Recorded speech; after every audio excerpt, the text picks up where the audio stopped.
क्या हो गया रणवीर भाई को?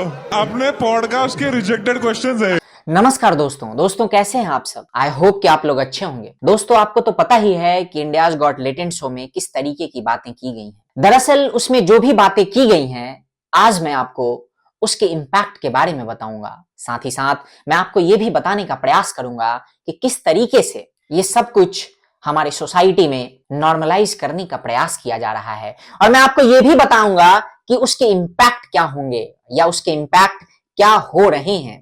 2015 में एक शो आया था एआईबी। उस शो के वो लेके काफी चर्चा हुई थी। शो में बॉलीवुड के कई बड़े सितारे पहुंचे थे। इस तरीके की कॉमेडी हुई या इस तरीके की हरकतें हुई जिसकी चर्चा आज तक चलती है, जिसकी रील्स आज भी आपको कटते हुए दिख जाएंगे, जिस पे लोग आज भी रील्स बनाते हैं। उसके बाद से ऐसा हुआ कि उसी तरीके के डार्क कॉमेडी के नाम पे वाहियात बातें करने वालों का एक लॉट क्रिएट हुआ, और वो लॉट जो था वो तो कि एक ऐसी फसल उपजी जिन्होंने पूरे सोशल मीडिया और जितने भी सोशल मीडिया के प्लेटफॉर्म है उन सबको अपना अड्डा बना लिया। दोस्तों दरअसल ये इतना खतरनाक है कि कॉमेडी के नाम पे ये जो भी हरकतें की जाती हैं उसका समाज में क्या रेपोकशन होता है उसके बारे में मैं आपको बताता हूं। आपको मुझे नहीं पता कि आप में से कितने लोग हर्ष गुजराल को जानते हैं या नहीं जानते। दरअसल कुछ समय पहले हर्ष गुजराल ने अपने कॉमेडी के एक शो में 6,000 रुपए और रशियन लड़कियों का जिक्र किया। वहां से वो इतना वायरल हुआ कि लोगों ने उस पर रील्स बनाना शुरू कर दिया, और उसी 6,000 और रशियन लड़कियों से जोड़ा गया वो कॉमेडी ने हर्ष गुजराल को पहचान दिलाई। उसका इम्पैक्ट ये हुआ कि आज के डेट में मैं आपको एक वीडियो दिखाना चाहता हूं। एक वीडियो जो राजस्थान का है, जिसमें एक आम लड़की जो रसियन सी दिखती है और उसके साथ उसका पति राजस्थान में घूम रहे होते हैं। तभी उन्हें अचानक से उस लड़की को दो चार लड़के छेड़ने और परेशान करने का प्रयास करते हैं, और साथ ही साथ 6,000 रुपए जैसे कमेंट पास करते हैं। मैं चाहता हूं कि आप इस वीडियो को देखिए, और तब शायद आपको रियलाइज होगा कि ये किस तरीके से, कि इसका इम्पैक्ट कितना भयावह हो सकता है। मैं वाइफ के साथ जा रहा हूँ, उल्टा सीधा कमेंट कर रही है। 6,000 INR क्या मतलब है इसका?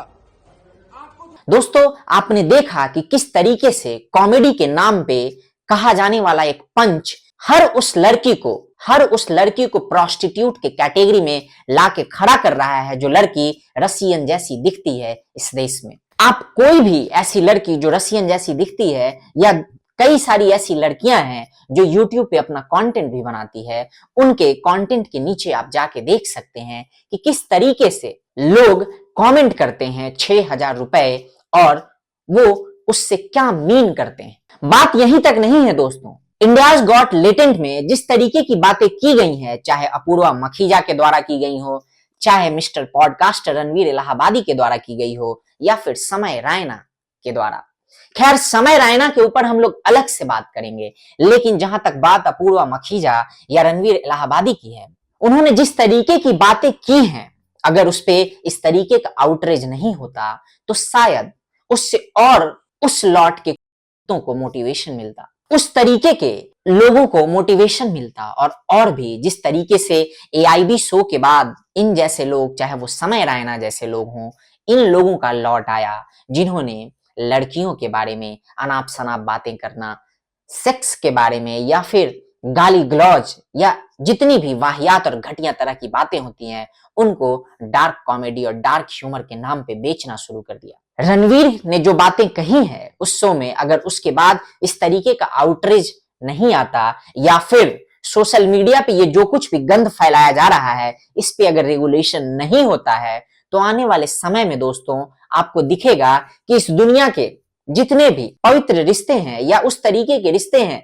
जिनको आदर रिस्पेक्ट के नजर से देखा जाता है, वो सारे कलंकित होने शुरू हो जाएंगे। इन जैसे लोगों को इस तरीके के कमेंट पास करने के पीछे की सोच यही होती है कि वो हर उस चीज को नॉर्मलाइज करना चाहते हैं, सिर्फ इस बात पे क्योंकि इनके दिमाग के अंदर वो गंदगी भरी हुई है। और ये चीजें अगर यहीं नहीं रुकी तो वो समय दूर नहीं जब खुले तौर पे ये सब कुछ हमारे समाज में पाया जाने लगेगा। जहां तक समय रैना की बात है तो समय रैना की जो फैंटेसीज हैं वो तो अलग लेवल पे हैं। समय रैना जो शुरू से इसी तरीके की कॉमेडी करता आया है, समय रैना जिसके किसी भी कॉमेडी या रोस्ट को अगर आपने देखा होगा तो आपको पता होगा कि वो इसी तरीके की बातें अपने कॉमेडी में करता है। समय रैना जिसकी फैंटेसी इस हद तक है कि वो अपने लाइव शो उसी इंडियाज गॉट लेटेंट में लाइव पॉर्न शूट करने की बातें कर रहा है। वो ये कह रहा है कि अगर कोई उस तरीके का हो जो लाइव पॉर्न शूट कर दे मेरे शो में तो इंटरनेट फट जाएगा। आप सोचिए कि ये किस तरीके की और किस घटिया सोच या मानसिकता का व्यक्ति है। इन लोगों को सिर्फ फॉलोइंग बढ़ाने से, पैसे बनाने से मतलब है, इससे कोई लेना देना नहीं है कि आखिर इसका इंपैक्ट समाज में क्या जाएगा या उन छोटे छोटे बच्चों में या उन लोगों में क्या जाएगा जो लोग इन्हें फॉलो करते हैं। जो छोटे बच्चे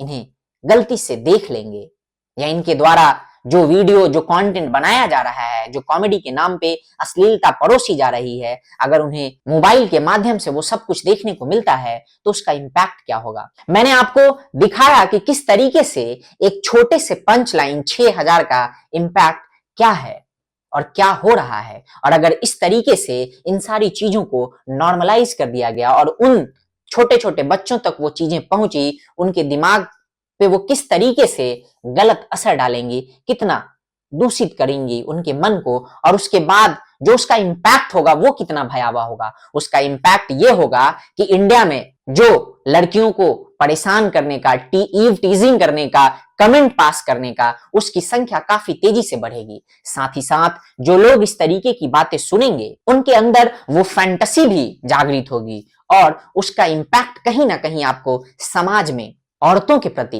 बढ़ते हुए क्राइम में देखने को मिलेगा। क्योंकि ये लोग जिस तरीके से वुमेन का ऑब्जेक्टिफिकेशन कर रहे हैं, ये लोग जिस तरीके से औरतों को एक तौर पे प्रोजेक्ट करने का प्रयास कर रहे हैं, वो काफी भयावह है।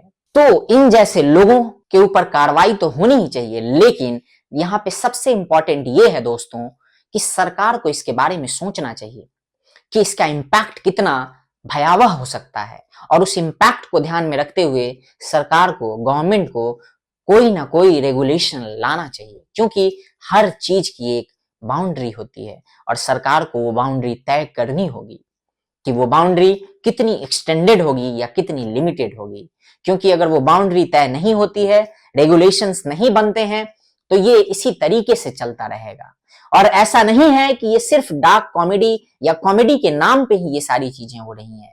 आपको OTT जैसे प्लेटफॉर्म पे सैकड़ों सॉफ्ट पॉर्न्स के सीरीज मिल जाएंगे जो एकता कपूर के द्वारा प्रोड्यूस किए जाते हैं। कई सारे ऐसे सीरीज और कई सारे ऐसे वेब सीरीज आपको देखने को मिल जाएंगे दोस्तों जो सॉफ्ट पॉर्न इन्हीं लोगों के द्वारा, ये एकता कपूर और ये सारे लोग जो कॉमेडी के नाम पे ये सब कुछ बेच रहे हैं, जो सिर्फ टैबू को हटाने के नाम पे या ऐसा बोल के कि समाज में इन चीजों के बारे में बात होनी चाहिए, उसके नाम पे ये ऐसी गंद और घटिया चीजें परोस रहे हैं। इन सब के ऊपर रेगुलेशन लगना चाहिए और ये सरकार की जिम्मेदारी बनती है कि वो कैसे इन सारी चीजों को रेगुलेट करे।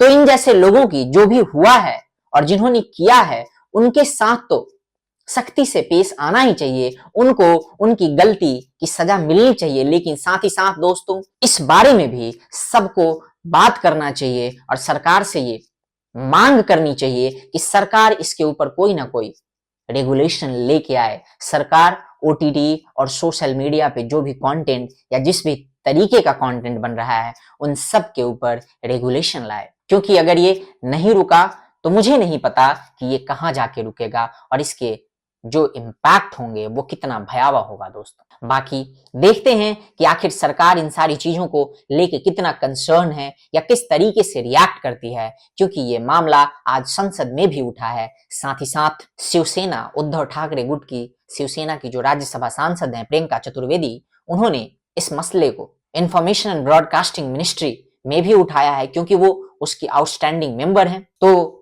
देखते हैं कि आखिर ये कहाँ जाके रुकता है और इससे क्या पॉजिटिव निकल के आता है। क्या वाकई सरकार चीजों को रेगुलेट करती है या नहीं करती। और अंत में दोस्तों जाते जाते मैं आप सबसे भी ये कहना चाहूंगा कि आप ये जरूर देखिए या इस बात को ऑब्जर्व कीजिए कि आपके बच्चे, आपके भाई बहन, आपके जो क्लोज रिलेशन में है वो सोशल मीडिया पे क्या देख रहे हैं या फिर क्या परोस रहे हैं, बाकी आपकी मर्जी। जय हिंद, जय भारत।